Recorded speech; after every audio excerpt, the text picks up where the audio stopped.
Hey, it's Santi from PeachWeb, and today I'm going to talk about yet another cool tutorial that I made with my colleague Bura, which is called Sneakerheads. And this is a very simple website that is not difficult to make. You can make it pretty quickly, good for product launch, and as usual, I will be covering all of the 3D parts and my colleague Bura will cover all of the UI elements. Once again, guys, super simple to build, very quick, it's not difficult. I hope you're going to enjoy it, so let's dive in. Alright, we are in PeachWeb's 3D editor, and first things first, we need to start importing our 3D assets that I've prepared for this project. You can do that very easily by navigating to the assets panel right here on the left and clicking this little upload icon, just like so, and you will be prompted and you can navigate in your machine where you have your files stored. In this case, I have these files right here. And I will start with the face cap, one of the first files that I would like to import. Then we simply click on the face cap asset in our assets panel right here, and it will appear in our scene just like so. Alright, so as you can see, we have our first asset in the scene. And before I will add the rest of the assets in my scene, I would just want to remind you how important it is to optimize your 3D files before you are uploading them into the editor. If your files are big in size and they have many textures and the textures are not compressed, you will most likely have an issue with loading your website, especially on the mobile devices. So it's super important to make sure that your assets are lightweight and suitable for 3D website. One of the tools that we recommend to use is called Object First Converter. And with this tool, you can actually optimize geometry, textures, and you have some advanced features as well if you want to dive a little bit deeper in the details. But this is very important, and I'll show you really quickly why. For example, I have this face cap model that I've just uploaded in my scene right here, and it is quite dense in terms of geometry. It doesn't have any textures, so let's upload it into Object First Converter. And as you can see, there's a lot of small details in here, and all of that is quite heavy as a mesh. It's almost 99 megabytes. This is way too big to use on any 3D website. So what Object First Converter can do is, by you selecting geometry in this case, because we don't already have any image textures, we're going to use just geometry conversion. We're going to just click Convert. And as you can see, we now have 1.28 megabyte model, which is much more suitable for 3D web use. Right, so important part to mention is that Object First Converter is not going to reduce the quality of your 3D mesh at all, and you will have exactly the same quality of your model, just in this case it's almost 100 times reduction. So yeah, feel free to use it, guys. You will find the link to Object First Converter under this video, and now we're going to go back into PeachWeb's editor. Alright, so we have one of the assets already inside our scene, and what I'm going to do now, I'm going to fast forward until I fill up the scene with rest of the assets. This is a very simple process, which is quite repetitive. I just need to upload more 3D models in my scene and adjust their position accordingly to the plan that I had, which basically is to have this cool path that the camera will travel on. We have those pillars, animated pillars on the left and the right side of our path, and then we have those free screens that will be displaying some animated video. Alright, we finished to assemble the scene and placing the objects where we would like them to be. And the next step would be to look at the environment color, change the environment light, starting to set up the other lights in our scene to get that dark look and feel that we want to have. First of all, I'm going to change the background color of this whole scene to black. And I'm just going to click this checkerboard icon here, and I'm going to upload my own. But PeachWeb also have a bunch of preloaded HDR lights for your scenes. So what we're going to do, we're going to just click here, and we're going to upload an HDR light that we have prepared earlier. Let's just navigate to our project and choose my HDR light here, just like so. upload it to the project, and for it to appear, I need to again click on the left assets panel here. And now we have our light in the scene. What I'm going to do as well is I'm going to reduce the strength or intensity of the light to 1 and change its rotation to something like 66, maybe 65 in this case. Okay, next we're going to move our default light that we already had in our project. And this light is actually a directional light that you can also add very easily from the left panel right here, just choosing directional. However, we already have this in our project, so we can use this light as is. I'm going to move it slightly towards the back of our scene, just like so. If you would like to understand how the different lights work, we also have Getting Started tutorial dedicated just for the lights. And we're going to leave a link for that tutorial under this video. Okay, so I'm just now adjusting the height of this light. We'll change this color to more bluish because our theme is dark and with some sort of like a neon blue color, and we will adjust that later on. I'm just setting up approximately what I would like this to be in my scene. Okay, that's it for now with the lights. Next step is to add reflective surface for the path. And for reflective surface, we're going to use water shader. Very easy. You just need to navigate to the left Add Elements panel right here and find this icon with water. Click on that, and then we have a water or water shader in our scene. What we're going to do with this is we're going to change the size to match width of our path, and I think that was 1.3 as I remember. There we go. We have our water there. We're going to hide the plane object for now, and as you can see now, we have the reflective surface. It starts to look pretty cool, but that's still moving. We want it to be still and look like a mirror. So for that, we need to change a couple of the parameters of the water shader here. Let's click on the water and start changing the parameters in here. I'll change the wave scale to 1, and we'll change the flow to 0 right here to stop the movement. And as you can see now, we have a perfectly plain mirror object that creates these nice reflections. I'm going to also change the color to something slightly darker here for the water, and probably change the reflectivity a little bit less, maybe 85. There we go. Then there's another thing to finish this look, is to add the plane object, which we already had at the beginning of our build. So let's adjust the plane material settings here. We're going to make it transparent. We're going to choose 40. We're going to make it more reflective, just like so, and just change the color to a little bit more darker. All right, so we have our path as we intended, and what's next for us? Okay, let's change the video texture for these 3 screens that I prepared earlier. I have the video prepared already, so to change the texture of this object, I just need to click on the object, or to find the object in the left assets panel right here. And we need to change the display. So we're gonna, again, navigate to right properties panel and to materials section. And we have a display material, which is basically this material that we are having right here. And we're gonna click on the map, because map is our color image. So an image or a video that we can change for this material. Let's click on that. And we have an option to upload image or video. Let's click that. Go to our prepared asset. There we go. Open it. Let's wait for it to upload into our project, and then to appear on this particular object, we need to click on it, and it will be replaced and appear in our scene. We're going to change the color to white, just to have like an original look of this material for now. And we're going to leave it to just play in the background, because this is going to be used to adjust the other colors in our scene later on.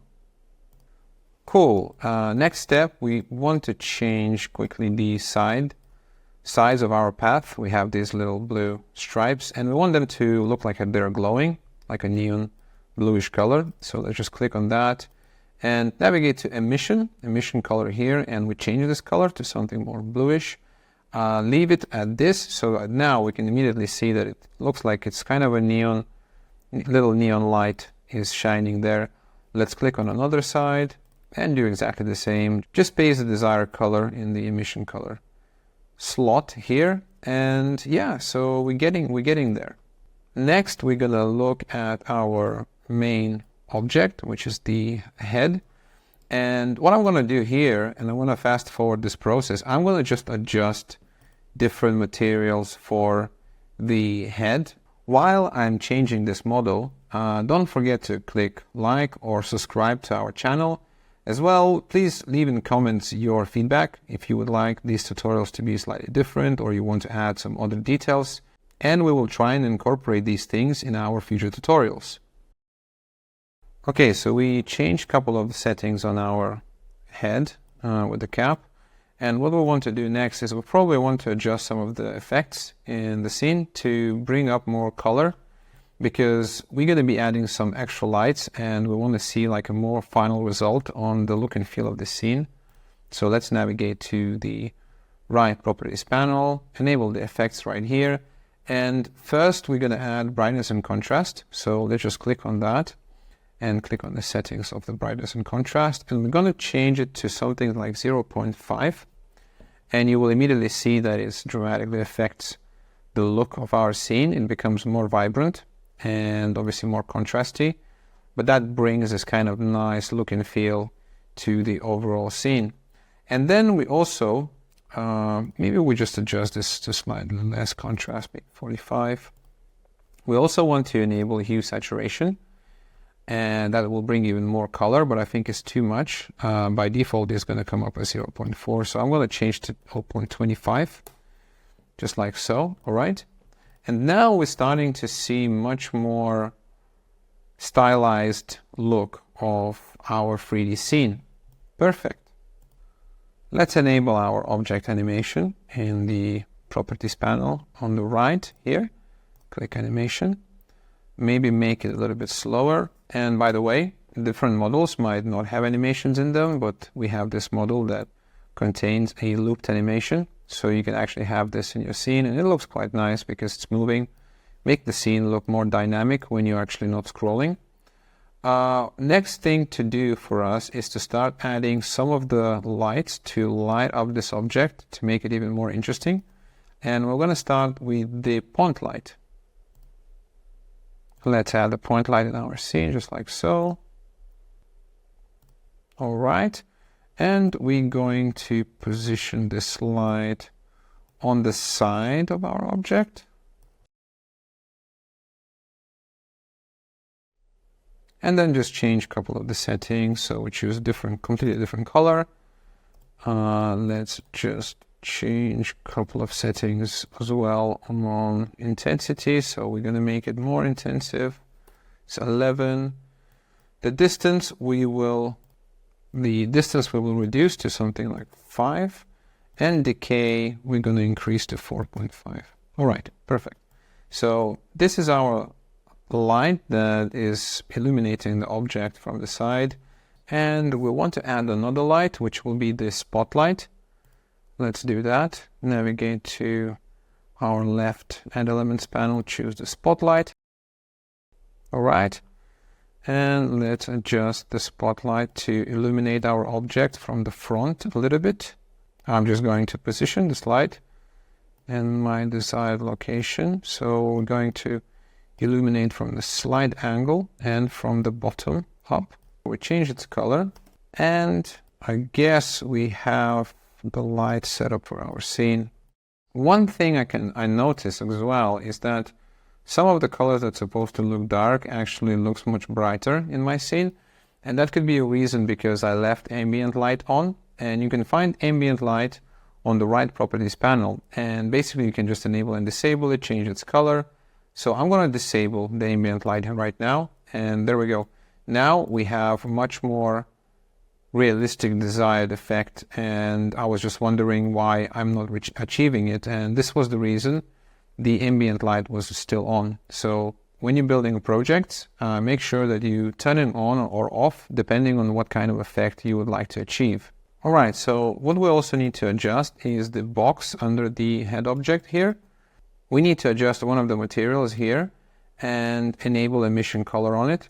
So the lights on the letters will illuminate and a couple other details as well. There you go.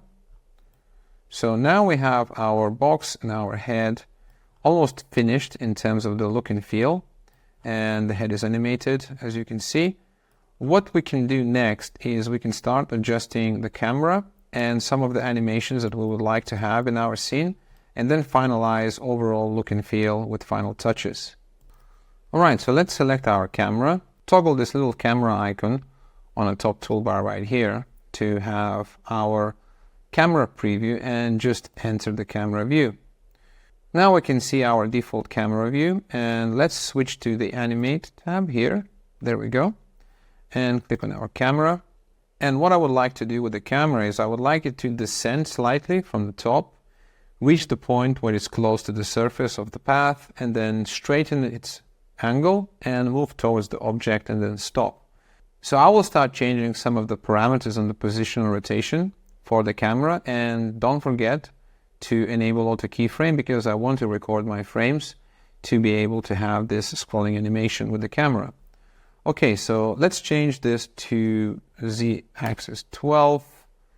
On Y, we're going to make it higher, 7. And our initial angle of the camera, we will leave it at -30 here. Next, we're going to move to 30% in our timeline. So this time we're going to move a little bit forward and change the parameters accordingly. And we're going to move downwards as well. So we're going to go all the way down to something 0.75 and change our angle of the camera to 0 in here. There we go. Then we're going to zoom out in our timeline till the end, move the camera to the last frame of the 100% and move it all the way to the front and change the angle slightly up, just about here, 12. Okay. So now I have all desired camera animation happening. As I'm moving my timeline, you can see the camera is descending and it's moving towards our objects and ending with a little bit more grand view because it has this little tilt up, so it looks from the bottom up into our final objects. I think also what I want to change is I want to change my camera field of view, and what I can do with that is just exit the camera view, go back into the 3D settings, click again on the camera, change it to 45 angle. Let's go back to the animate mode, enter the camera view, and there we go. So the last shot fits perfectly in the frame, and I think we're happy with that. All right, it looks good, but I think our scene is still a little bit dark, and on the left side you can see that these objects are almost unlit, and when we go down and moving forward, it almost seems that there's nothing there at all. So we need to definitely add a light there. So I'm going to fast forward a little bit more, and I will explain you what I've done shortly. All right, so what I did, I just added another spotlight, as I mentioned before, which basically just adds this illumination on the objects on the left side. Let's enter camera view, and as you can see now, the objects on the left side are a bit more visible, and that creates a nice effect. So we can definitely see that something is on the left side as well in our scene. All right, so I think I don't have to create another spotlight that I was planning to, because I think it all looks great. What I want to do now is to animate other objects. So I would like to make a descent of this sneakerhead, of this head with a cap, down from the up to the scene. And also want to move the screens a little bit backward so they are not visible in the beginning of my journey when I'm just in the start of the scene. So when we're going to start scrolling forward, we're going to descend our object, our sneakerhead, going to go down from the top, and then the screens will zoom in as well, and then everything will come together at the last moment. All right, let's go back to our 3D mode and exit the camera view. And what I want to do is to group the head, our object here, with just another cube object, which I'm going to add in a second, just like so, and put this object somewhere around here and probably just put approximately where my head is, and I will rename it to a product group. Then we'll just click on the face cap object here and drag it inside of the cube object. There we go.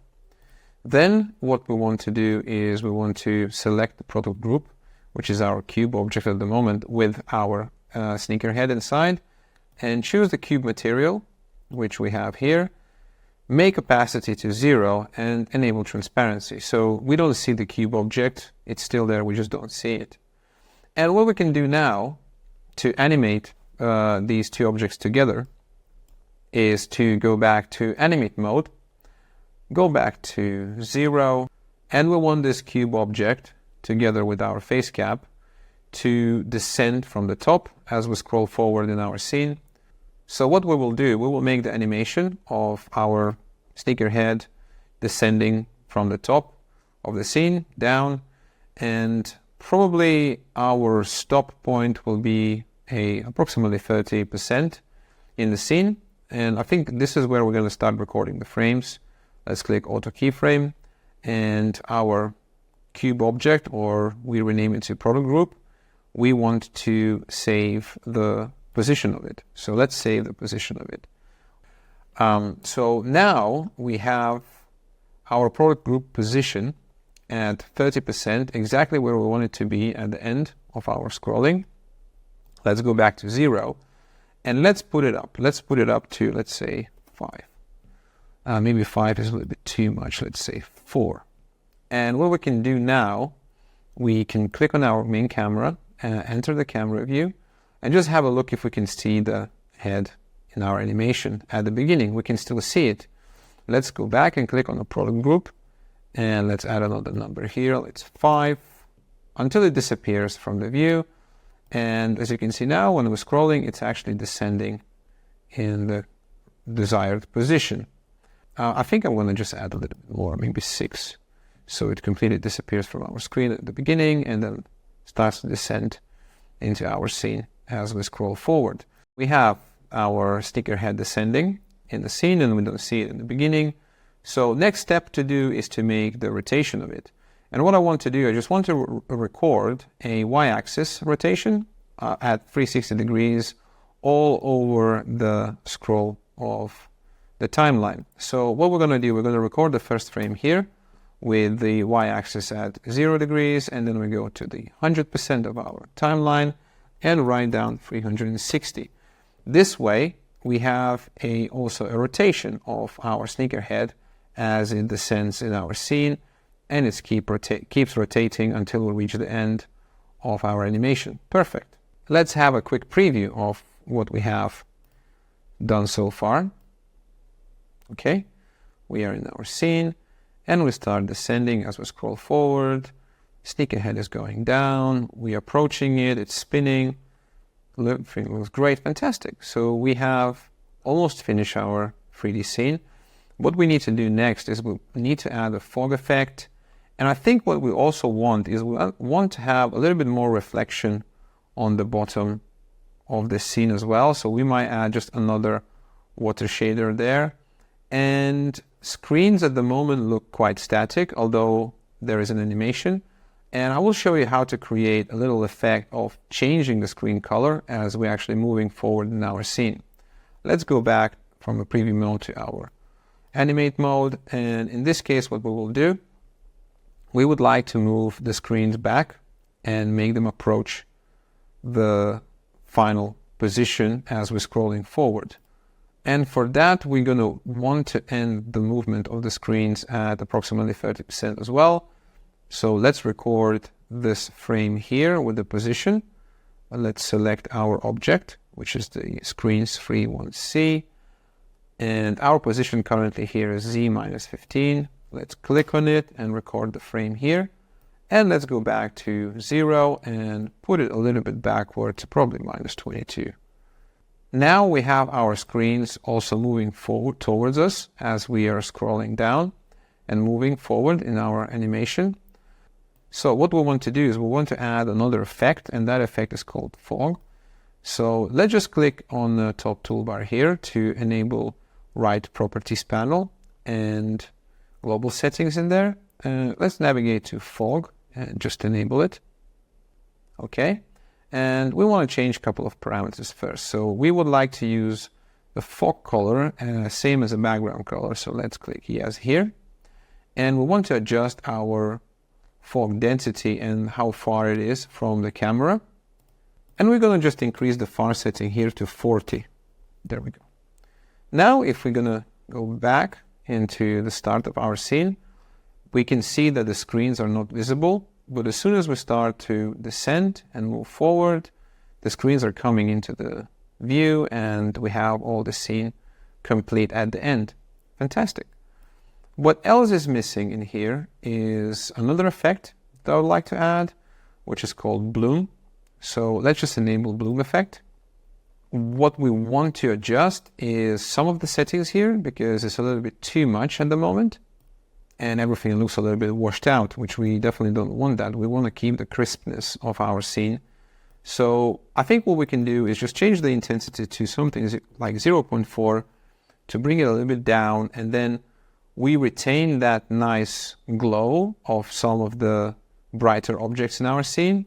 But at the same time, we retain the sharpness and crispness of our 3D objects in the scene. Fantastic. Another important thing to change in here is the anti-aliasing setting. And we have two options, SMAA and MSAA. I'm not going to deep dive into the explanation of what exactly that is, but MSAA is actually going to give you much more refined edges and you will avoid all of those kind of pixelated edges of your objects. However, MSAA is actually using more, but MSAA is a little bit more demanding in terms of the memory of the operating system and the device. So make sure that you optimize your objects as much as possible in the scene and then use this effect accordingly. All right, our scene looks really cool. And I think the last thing that's left for me to do here is to show you guys how you can change the actual animation colors while we're scrolling in our scene.